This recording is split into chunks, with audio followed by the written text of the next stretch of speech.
நேசிக்கிறப்பா. என்ன சொல்றீங்களோ சொல்லுங்க, அதை நான் கேட்டுட்டே இருக்கேன்ப்பா. உங்களதான் வயிற்று பார்க்கிறாங்க.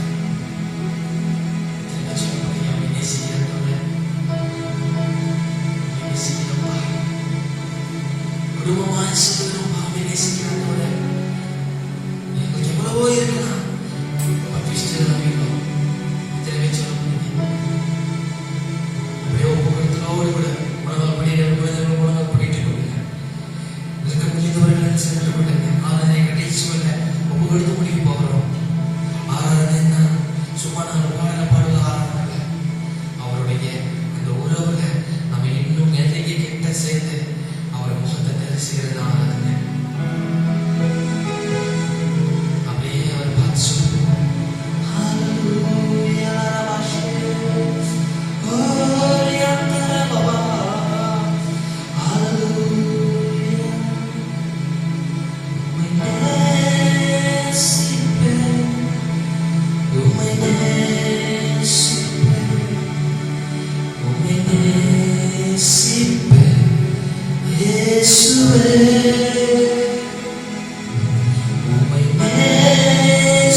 இந்த நாளில் மறுபடியும் மத்தியிலே நாங்கள் கடந்து வருவதை குறித்து சந்தோஷப்படுகிறோம். கர்த்தர் நல்லவர், நம்மளை ஜீவனோடு வைத்திருக்கிறார். அவர் பெரியவர், அவர் வாக்கு மாறாதவர். இந்த நாளிலும் நாம் நாளிலே ஆண்டுடைய பாடுகளை நாம் தியானித்துக் கொண்டிருக்கிறோம். நேற்று புனித வெள்ளி அன்று கர்த்தருடைய 7 வார்த்தைகளை நாம் தியானித்தோம். இந்த நாளிலும் கூட கர்த்தர் சிலுவையில நமக்காக சொன்ன அந்த வார்த்தைகளை தியானிப்பதற்கு முன்பதாக ஒரு வசனத்தை நாம் நாளிலே தியானத்துக்காக படிப்போம். யோவான் எழுதிய சுவிசேஷம் 3வது அதிகாரம் 16வது வசனத்தை நாம் படிப்போம். தேவன் தம்முடைய ஒரே பேரான குமாரனை விசுவாசிக்கிறவனோ அவன் கெட்டு போகாமல் நித்திய ஜீவனை அடையும்படிக்கு அவரை தந்தரில் இவ்வளவாய் உலகத்தில் அன்பு கூர்ந்தார். தேவன் தம்முடைய ஒரே குமாரனை விசுவாசிக்கிறவனோ அவன் கெட்டு போகாமல் நித்திய ஜீவனை அடையும்படிக்கு அவரை தந்தரில் இவ்வளவாய் உலகத்தில் அன்பு கூர்ந்தார். ஹல்லேலூயா, ஹல்லேலூயா. ஒரு நிமிஷம் நம்முடைய கண்களை மூடி நம் தேவ செய்தியை கேட்பதற்கு கர்த்தர் நம்முடைய உள்ளத்தை பிரகாசிக்கும்படியா ஒரு நிமிஷம் அவரை நோக்கி பார்ப்போம். நன்றி பரிசுத்த ஆவியானவரே, தகப்பனே உம்மை துதிக்கிறோமையா, ஸ்தோத்திரிக்கிறோம் ஆண்டவரே. மனுஷன் நம்பத்தினால் மாத்திரமல்ல, தேவனுடைய வாயிலிருந்து புறப்படுகிற ஒவ்வொரு வார்த்தையினாலும் பிழைப்பான சொன்னீங்களாண்டவரே. உமக்கு பிழைப்புக்கேற்ற மன்னாவை கர்த்தர் இந்த நாளிலே எங்களுக்கு தருவீராக. இசபா இந்த வார்த்தை மூலமாய் நீர் எங்களோடு பேசுவீராக சுவாமி. எங்கள் ஆவியையும் ஆத்மாவையும் சரீரத்தையும் உயிர்ப்பிக்கிறதான நம்முடைய வார்த்தை எங்களுக்குள்ள கடந்து வருவதாக. பரிசுத்த ஆவியானவரே, நீர் எங்களை மறைத்து நீர் பேசுவீராக. கரத்திற்கு அர்ப்பணிக்கிறோம். இயேசுவின் நாமத்தில் ஜெபிக்கிறோம் நல்ல பிதாவே, ஆமென். ஹல்லேலூயா, ஹல்லேலூயா. எல்லாம் நீங்கள் சந்தோஷமாய் எப்பொழுது நம்ம உற்சாகத்தோடு அவருடைய வார்த்தைகள் கேட்போம். ஆண்டவர் சொல்லுகிறார், ஒரே பேரான குமாரனை விசுவாசிக்கிறவனவன், அவரை நம்புகிறவனவன், அவன் கெட்டு போகாமல் நித்திய ஜீவனை அடைபடிக்கு அவரை தந்தரே நமக்கு நம்மிடத்தில் அன்பு கூர்ந்தார். ஹல்லேலூயா. உலகத்துல பாத்தீங்கன்னா, உலகத்தில் இருக்க எல்லா அன்புகளும் மாறி போகும். ஆனா ஆண்டவராக இயேசு கிறிஸ்துவுடைய அன்பு மாத்திரம் ஒரு நாளும் மாறாது. ஹல்லேலூயா, ஹல்லேலூயா. வந்து பாத்தீங்கன்னா ஆண்டவராக இயேசு கிறிஸ்து கல்வாரி சிலுவையில பாத்தீங்கன்னா 7 வார்த்தைகளை அவர் நம்மளோடு பேசினார். கடைசியாக அவர் இந்த உலகத்திலே பேசினதான அந்த 7 வார்த்தைகளை குறித்து நம்மை எவ்வளவாய் அன்பு வைத்து நம்மை எவ்வளவாய் நேசித்து அந்த ஜீவன் போகிற நேரத்திலும் கூட கர்த்தர் நம்மை நேசித்தபடினாலே நமக்கு நல்ல ஆலோசனைகளை கர்த்தர் கொடுத்திருக்கிறார். ஹல்லேலூயா, ஹல்லேலூயா. ஆண்டவராக இயேசு கிறிஸ்து கல்வாரி சிலுவையில முதலாவது பேசின வார்த்தை பாத்தீங்கன்னா என்ன வார்த்தை அவர் முதலாவது பேசினார்? அவரை பாத்தீங்கன்னா அடித்து அவரை துன்பப்படுத்தி அவரை என்னெல்லாம் செய்ய முடியுமோ ஒரு நாயை போல தெருவில் இழுத்து கொண்டு போய் அவரை கல்வாரி சிலுவையில ஆணிகளை அடித்து முள்முடியிலே தலையிலே முள்முடி சூட்டப்பட்டவராய் ஆண்டவராய் இயேசு கிறிஸ்து கல்வாரியிலே கடைசி வேளையில அவர் தொங்கிக் கொண்டிருக்கிறார். அந்த கல்வாரி சிலுவையில அவர் தொங்கிக் கொண்டிருந்த பொழுது கூட பாத்தீங்கன்னா அவர் என்ன பேசினார் அப்படின்னு பார்க்கும் பொழுது லூக்கா எழுதிய சுவிசேஷம் 23வது அதிகாரம் 34வது வசனத்துல அவர் சொன்னார், இவர்கள் தாங்கள் செய்கிறது என்னவென்று அறியாதிருக்கிறார்கள், இவர்களுக்கு மன்னியும் என்று சொன்னார். ஹல்லேலூயா, ஹல்லேலூயா. ஆண்டவராகிய இயேசு ஏன் இந்த கடைசி வேளையில முதலாவது அவர் மன்னிப்பை குறித்து சொல்லணும் அப்படின்னா, மன்னிக்கிற இருதயம் உங்களுக்கு எனக்கும் வேணும் அப்படிங்கிறதுக்கு தான். ஹல்லேலூயா. இந்த நாளையில கூட நான் சொல்லுவோம், ஆனா மன்னிச்சுட்டேன் அப்படின்னு நம்ம சொல்லுவோம். ஆனா பாத்தீங்கன்னா உள்ளத்துல கசப்பு நமக்குள்ள இருக்கும். ஹல்லேலூயா. ஆனா அதை போக்கும்படியாதான் பாத்தீங்கன்னா அவர் சொன்னாரு, இவர்கள் அறியாமல் செய்கிறார்கள், அறியாம அவர்கள் செய்யறாங்க அப்படின்னு சொல்லிட்டு அவர் சொன்னார். அறியாம செய்கிற அவர் கண்டவர்கள் தான் அவருடைய அற்புதங்களையும் அதிசயங்களையும் அவர் செய்த நன்மையான காரியங்களையும் நேருக்கு நேரா பார்த்தவர்கள் தான். அவரை அவரோடு கூட உறவாடினவர்கள் தான். அவர் எல்லாம் செய்த காரியங்களை பார்த்தவர்கள் தான். ஆனா பாருங்க, கூடவே இருந்தான் எதிர். ஆனா அதை பாத்தீங்கன்னா ஆண்டவர் தெரியாத வரதட்சணம் அவருடைய கூட இருந்த அவருடைய பந்தியில அவரையும் நேசித்த யூதாஸ் காரியத்தை தான் காட்டி கொடுத்துட்டான். பாருங்க, அவரோட அன்பு நேசித்தவர்கள் எல்லாரும் அவரை விட்டு போயிட்டாங்க. ஆனா பாத்தீங்கன்னா தெரியாத மறுதளிச்சுட்டாங்க. ஆனா ஆண்டவர் சொல்றாரு, அப்பதான் இவர்கள் அறியாமல் செய்யற மன்னிங்க அப்படின்னு சொன்னாங்க. ஹல்லேலூயா, ஹல்லேலூயா. அந்த மறுதளித்து போனவங்க கூட ஆண்டவர் சொன்னாரு, அதான் நீ மறுதளிச்சிட்டியே அப்படின்னு சொல்லாம நீங்க நேசிக்கிறீங்க இல்லையா என்று சொன்னார். அதுதாங்க இயேசுடைய அன்பு. பாத்தீங்கன்னா அந்த கல்வாரி நாட்களில இதனால் பாத்தீங்கன்னா அன்பை மன்னிப்ப எதுக்கு ஆண்டவர் சொன்னார் அப்படின்னா, நாம் தேவனுடைய பிள்ளைகளாக இருக்கிற நீங்களும் நானும் மன்னிக்கிற இருதயம் நமக்கு வேணும். ஹல்லேலூயா, ஹல்லேலூயா. மன்னிக்கிறதுனா மன்னிக்கிறது அப்படின்னா என்ன தெரியுங்களா? நாம ஒருத்தர் நமக்கு தீமை செய்தவர்களுக்கு மன்னிக்கிறது மறந்து போவதுதான் மன்னிக்கிறதா அர்த்தம். ஹல்லேலூயா. அடுத்ததான் பாத்தீங்கன்னா கல்வாரி சிலுவையில 2வது வார்த்தை ஆண்டவர் சொன்னாரு பாத்தீங்கன்னா ரட்சிப்பு. பாத்தீங்கன்னா ரோமர் 10:10 சொல்லி இருக்கப்பட்டது, நீதி உண்டாக இருதயத்திலே விசுவாசிக்கப்படும், ரட்சிப்பு உண்டாக நாம் இயேசுவை வாயிலே அறிக்கை செய்யணும். ஹல்லேலூயா. என்று பாத்தீங்கன்னா முதல்ல நமக்கு மன்னிக்கிற இருதயம் நமக்கு வேணும். 2வது நாம் ரட்சிக்கப்பட்டிருக்கணும். ஹல்லேலூயா.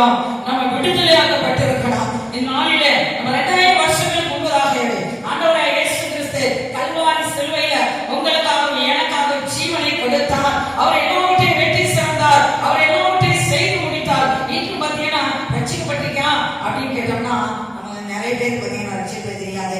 அதான் ஆண்டவர் பாத்தீங்கன்னா லூக்கா 23வது அதிகாரம் 43வது வசனத்துல அந்த பக்கத்துல இருந்ததான அந்த கல்லனுக்கு ரட்சிப்பை கொடுத்தான். ஹல்லேலூயா. எந்த நிலையில இருந்தாலும் அவன் ஒரு கள்ளனாய் வாழ்ந்தான், துன்மார்க்கமாய் ஜீவித்தான். அவன் துன்மார்க்கமாக இயேசுவையும் சிலுவையில் அறைந்தார்கள். அந்த கள்ளன் தன்னுடைய வாழ்க்கை முழுவதும் பாவத்திலும் சாபத்திலும் அவன் வாழ்ந்துட்டு இருந்திருக்கான். மற்றவர்களை ஏமாத்தி திருடி அப்படி கஷ்டப்படுத்தி மற்றவர்களை சொத்தை அபகரித்து அப்படிதான் வாழ்ந்து வந்தான். ஆனா பாருங்க, கல்வாரியை தொங்கும் பொழுது அந்த நீதிமான பார்க்கிறான். ஐயோ, நீதிபரர் ஒரு தவறே செய்யாம அடிக்கப்படுகிறாரே, நான் தவறு செய்வதற்கு நான் இந்த தண்டனை எனக்கு உரியது ஏற்றது. ஆனா நீங்கள் நீதிபரர் நீதிமான் என்னுடைய தண்டனையை ஏற்றுக்கொள்கிறாரே என்று சொல்லி மனு கசந்து ஆண்டவரை நோக்கி பார்த்தான். சொன்னா, ஆண்டவரே நீ நினைத்தாரோ அப்படின்னு சொன்னான ஆண்டவரை சொன்னாரு, நீ என்னுடைய பரதேசி ஏற்பான்னு சொல்லி அவனுக்கு அவனை நோக்கி பார்த்த மறு வினாடியே அவனுக்கு ரட்சிப்பை கொடுத்தார். ஹல்லேலூயா. இந்த நாளிலும் நீங்களும் நானும் இயேசுவை நோக்கி பார்க்கும் பொழுது, இயேசுவை கல்வாரியிலே தொங்குகிறதான அந்த இயேசுவை நோக்கி பார்த்து ஆண்டவரே என்னை ரட்சியும் என்று நாம் சொல்லும் பொழுது, அவரை இருதயத்திலே விசுவாசிச்சு வாயில இயேசுவே ஆண்டவர், இயேசுவே ரட்சகர், இயேசு ஒருவரே எனக்கு விடுதலை கொடுக்கிறவர், இயேசு ஒருவரே எனக்கு ரட்சிப்பு கொடுக்கிறவர், இயேசு ஒருவரே எனக்கு நன்மை செய்கிறவர் என்று சொல்லி அந்த இயேசு கிறிஸ்துவின் நாமத்தை நீங்க இருதயத்திலே விசுவாசிச்சு வாயிலே நீங்கள் அறிக்கை செய்யும் பொழுது அன்று அந்த கள்ளன் பெற்ற ரட்சிப்பை நீங்களும் பெற்றுக்கொள்ள முடியும். ஹல்லேலூயா, ஹல்லேலூயா. நாம் இந்த பூமியிலே கடைசி நாட்கள்ல வந்துட்டோம். ரட்சிப்பு ரொம்ப ரொம்ப அவசியம். ஹல்லேலூயா. அதனால நாளிலே அந்த இயேசுவை நாம் உள்ளத்திலே விசுவாசித்து அவரை சொந்த ரட்சகராய் ஆண்டவராய் நாம ஏற்றுக்கொண்டு அந்த ரட்சிப்பை பெற்றுக்கொள்வோம். ஹல்லேலூயா.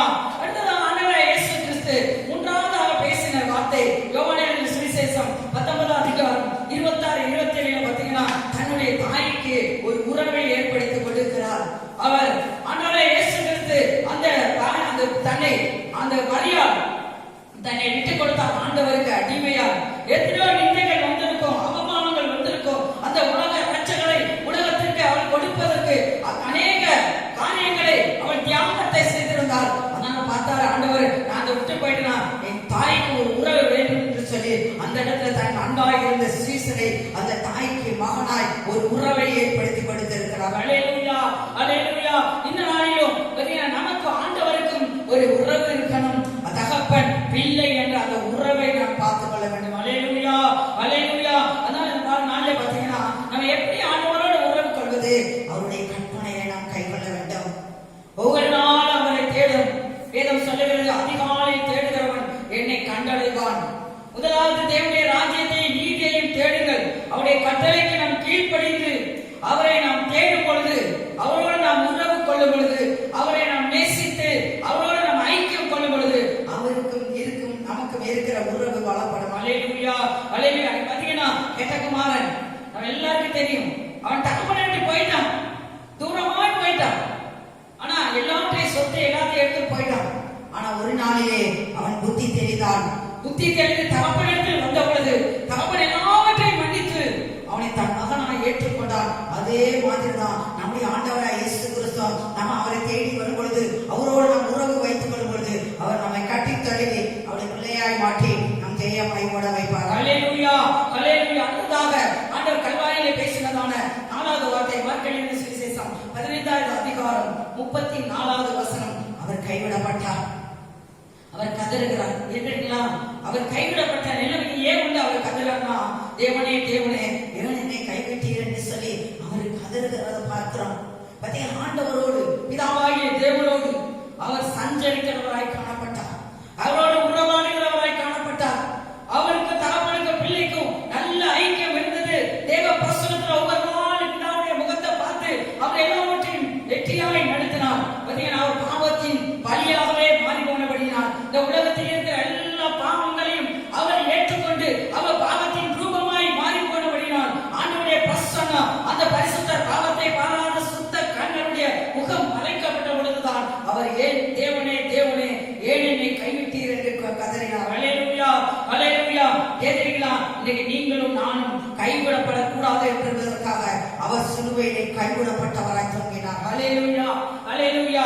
இந்த நாளிலும் நாம் அவரை நோக்கி பார்ப்போம். கல்வாரியிலே தொங்குகிற அந்த இயேசுவை நோக்கி பார்க்கிறோம். நம்முடைய எல்லா பாவங்களுக்காகவும் நம்முடைய சாபங்களுக்காகவும் கல்வாரி சிலுவையில ஆண்டவராய் இயேசு கிறிஸ்து அவருடைய ரத்தத்தின் மூலமாய் நம்முடைய பாவங்களை கழுவி அவர் நம்மை நீதிமானாய் மாற்றி இருக்கிறார். அல்லேலூயா அல்லேலூயா. அதனால் அவரை விசுவாசித்து அவருடைய ரத்தத்தினால் நம்முடைய பாவங்களை அறிக்கை செய்து பாவங்களை மறைக்கிறவன் வாழ்வடைய மாட்டான், அதை அறிக்கை செய்து விட்டு விடுகிறவன் இரக்கம் பெறுவான் என்ற வேதத்தில் சொல்லப்பட்டது. அல்லேலூயா.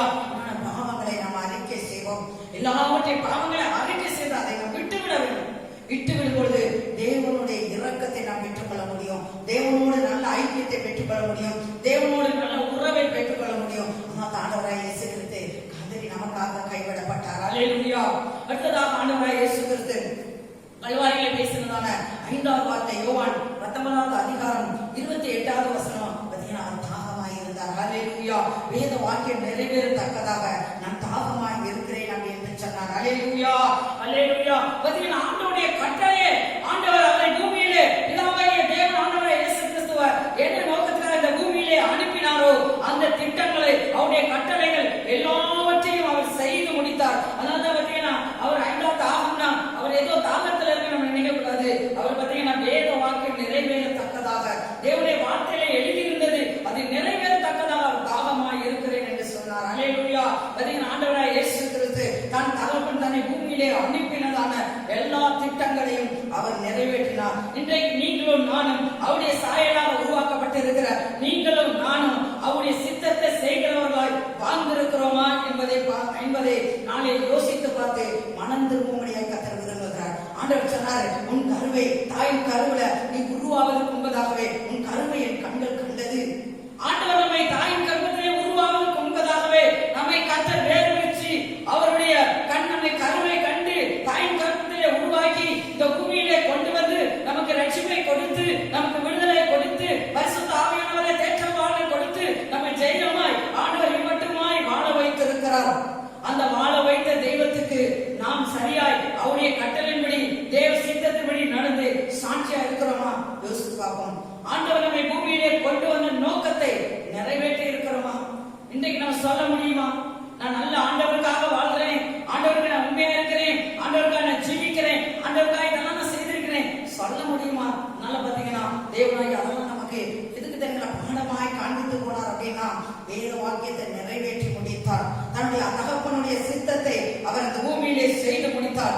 அவருடைய பிள்ளைகளாய் இருக்கிற நீங்களும் நானும் நம்மை தேவன் இந்த பூமியிலே உண்டாக்கின கொண்டு வந்த நோக்கத்தை செயல்படுத்துறவர்களாய் மாறுபடியாய் அவருடைய கருத்தை நம்ம ஒப்புக் கொடுப்போம்.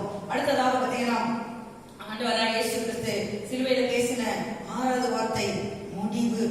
யோவான் 19:30 சொல்லப்பட்டது அவர் எல்லாம் முடிந்தது என்று சொன்னார். அல்லேலூயா. அவருடைய வாழ்க்கையில எல்லாவற்றையும் கர்த்தர் வெற்றி சிறந்தார், எல்லாவற்றையும் முடித்தார். அவர் எல்லாவற்றையும் முடித்து பார்த்தீங்கன்னா எல்லாவற்றையும் கல்வாரை முடித்தவராய் முடிந்தது என்று சொன்னார். முடிந்த பின்னர் அவர் சொன்னார், லூக்கா 23:46 அவர் சொன்னார் தன்னுடைய ஜீவனை அவருடைய கரத்தில் ஒப்புக் கொடுத்தார். அல்லேலூயா. ஒரே ஒரு கதையை சொல்லிட்டு நான் முடிக்க விரும்புகிறேன். பார்த்தீங்கன்னா ஆண்டவராகிய இயேசு கிறிஸ்து நமக்காக ஜீவனை கொடுத்தார். அவருடைய அன்புக்கு என்ன ஒரு பெரிய காடு இருந்துச்சு.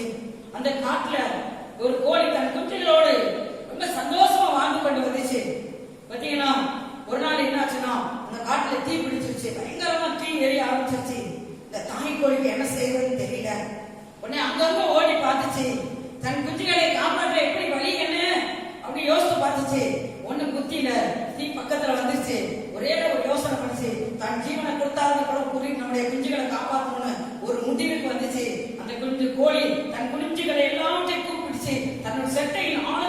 வைத்து நல்ல இறுக்கமா மூடிச்சு தன் கண்களை மூடி தன்னையே அப்படி இறுக்கமா மூடி அப்படியே ஒரு இடத்துல அமர்ந்து கொண்டது.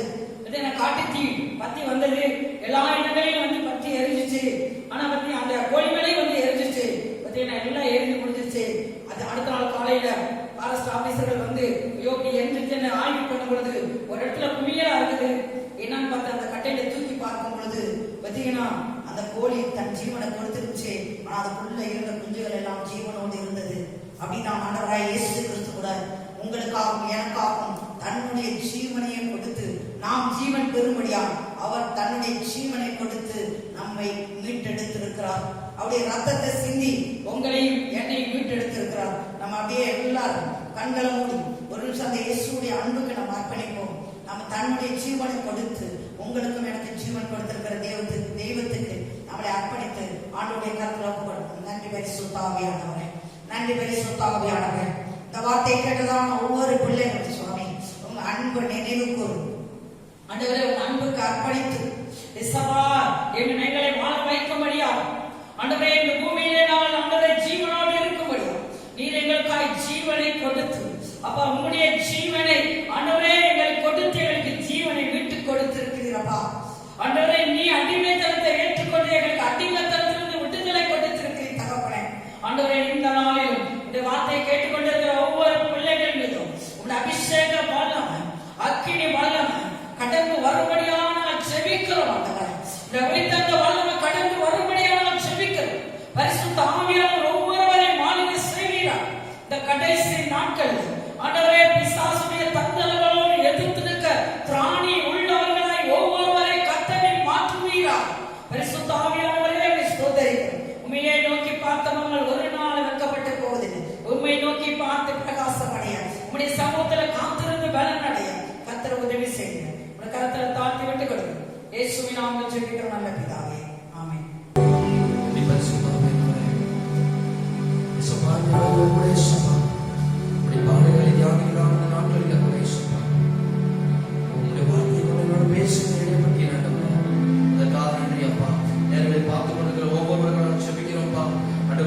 ஒவ்வொருவரையும் ஆசீர்வதிங்க, பலப்படுத்துங்க தகப்பனே. யாரெல்லாம் சோர்ந்து போயிருக்கிறாங்களோ ஒரு தெய்வீக பலன், ஒரு தெய்வீக சுகம் வருவதாக இயேசுவின் நாமத்தினால ஆண்டவரே ஒவ்வொருவரையும் ஆசீர்வதிங்கப்பா. ஆண்டவரே குடும்பத்தை சுரத்தை தெளிக்கிறோம்ப்பா. உங்களுடைய பாதுகாப்பிற்காக கூட இருக்கட்டும். நீங்க பொறுப்பேற்றுக் கொள்ளுங்க, நடத்துங்க.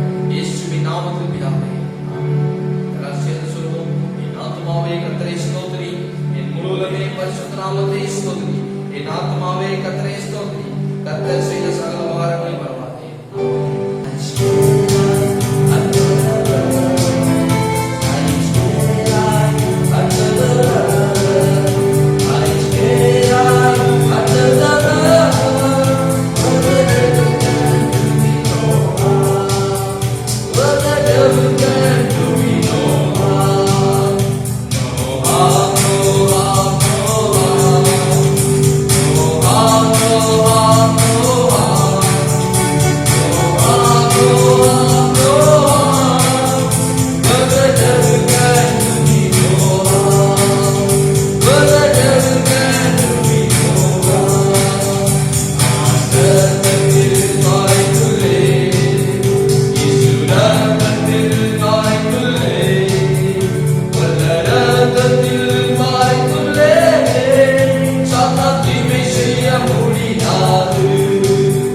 Yeah, think of it,